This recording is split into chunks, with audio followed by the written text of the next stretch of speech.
Hello and welcome to the Malika Writes channel. My name is Malika Writes, and today I want to discuss the theme of fate in The Children of Hurin by J.R.R. Tolkien. So Turin is the tragic protagonist of the tale The Children of Hurin. Turin is the son of Hurin and Morwen.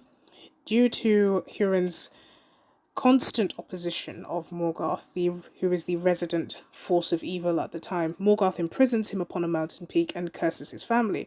So Turin's story is therefore about fighting fate.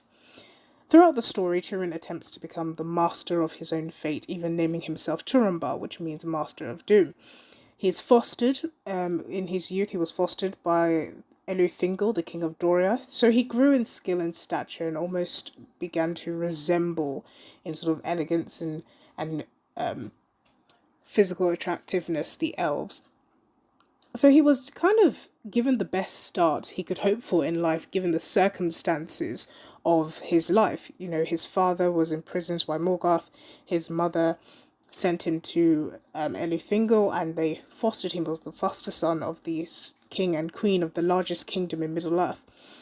So in The Children of Hurin, Turin seems to go from one unlucky circumstance to the next. Although Morgoth cursed Hurin's family, it seems that the tragedies that befall Turin and his sister Nienor are largely caused by the choices that Turin makes. And that's a very interesting thing, because I think in Tolkien's work, there is a big emphasis on the actions of individual characters. It's not necessarily that there is this, even though he does include this big overarching plot, and we have characters such as Mandos, who sort of professes things and says that this will come to pass, and it almost makes things feel as if they're set in stone. But as we go through the story, we quickly realize that those things are not necessarily compelled to happen. The characters make choices.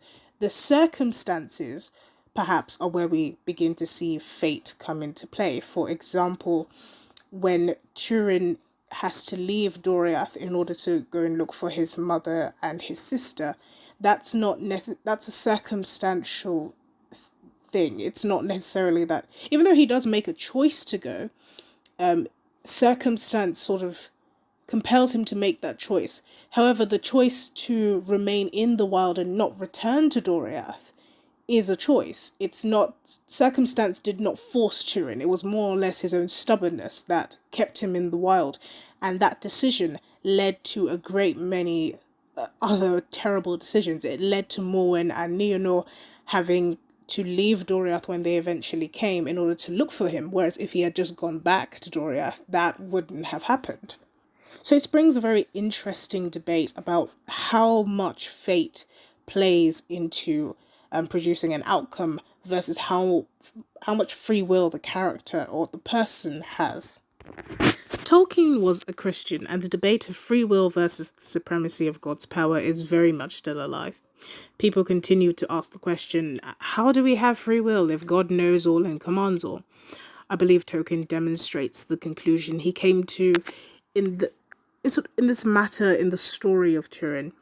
Now, do I think he wrote the story to answer that debate? No, I do not. As I've mentioned before, Tolkien hated allegory. However, I do believe that we can see what Tolkien believed to be the answer to that debate by the way he chose to tackle the presence of fate in this tale.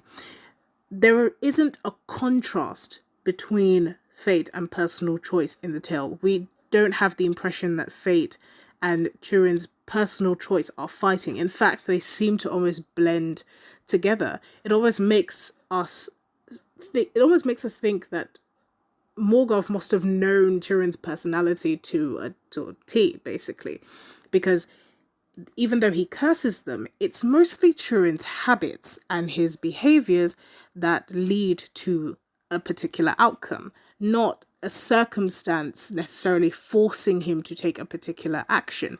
The circumstances are there, but ultimately the choice rests with Turin.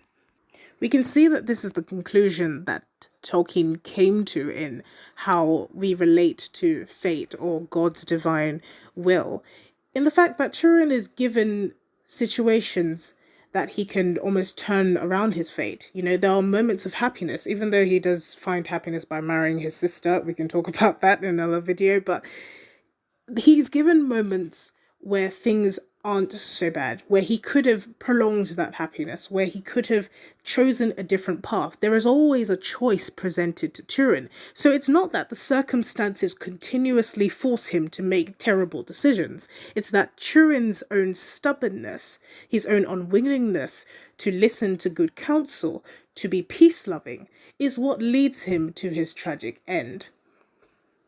When it comes to the discussion of fate in the real world, it is important to remember that there is always a choice, even if it doesn't seem that way. The circumstances may force us to make bad decisions now and again, but we are not bound to that road once we set on it. There is always a chance to turn back, and I think that is the prevalent thing about fate and Turin's choice. It's the fact that despite the opportunities to turn back, he never actually turns back. Continues on this road that just eventually leads him to his own death. And I don't think this makes Turin a terrible person or a terrible character. I think it actually makes him a rather sympathetic and ultimately a tragic character, because he reflects a great many things about how we choose to give in to circumstance and how we choose to go through life. A lot of us feel trapped by the road that we are on when we set on it, not knowing that there is always an opportunity to turn back, even if that taking that opportunity means making another difficult choice. So that's all I wanted to say for this video. Thank you so much for listening. I hope you enjoyed it, and I hope that you come back for more videos. Thank you so much for listening. This has been the Malika Writes channel, and I hope you have an amazing day.